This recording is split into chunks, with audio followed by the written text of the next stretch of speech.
জলপরি ও কাঠুরের গল্প। এক বনে এক কাঠুরিয়া রোজ কাঠ কাটতে যেত। ভারী গরিব সে।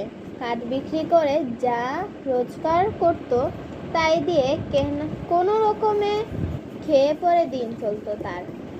একদিন এক নদীর ধারে সে কাঠ কাটতে গেল।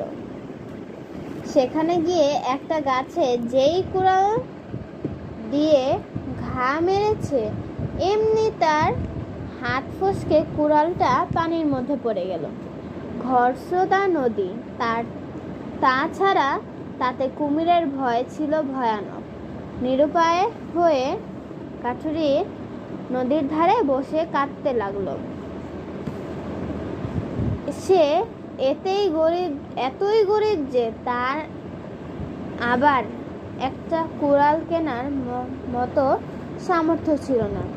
তাই গাছের গোড়ায় বসে সে ভাবতে লাগলো, যত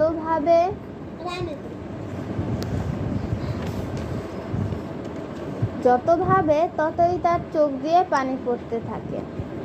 এমন করে কিছুক্ষণ কেটে যাবার পর হঠাৎ এক জলপরি নদীর মধ্যে থেকে উঠে এলো। সে তাকে প্রশ্ন করলো, তুমি কাঁদছো কেন? কাঠুরিয়া বলল, আমি বড় গরিব, আমার কুড়ালটা পানিতে পড়ে গেছে তাই কাঁদছি। জলপরি বলল, আচ্ছা, তোমার কুড়াল আমি এনে দিচ্ছি, তুমি কেঁদো না। এই বলে সে তৎক্ষণাৎ নদীতে ডুব দিল। একখানা সোনার কুড়াল তুলে এনে জিজ্ঞাসা করলো, এটা কি তোমার? কাঠুরিয়া ভালো করে দেখে বলল, না জলপরি, এটা আমার না। জলপরি আবারও নদীতে ডুব দিল। এরপর সে একটি রূপার কুড়াল নিয়ে আসলো। সে বলল, এটা কি তোমার? কাঠুরিয়া বলল যে না, এটাও আমার না। তখন জলপরি আবার ডুব দিয়ে একটা লোহার কুড়াল এনে তাকে দেখালো।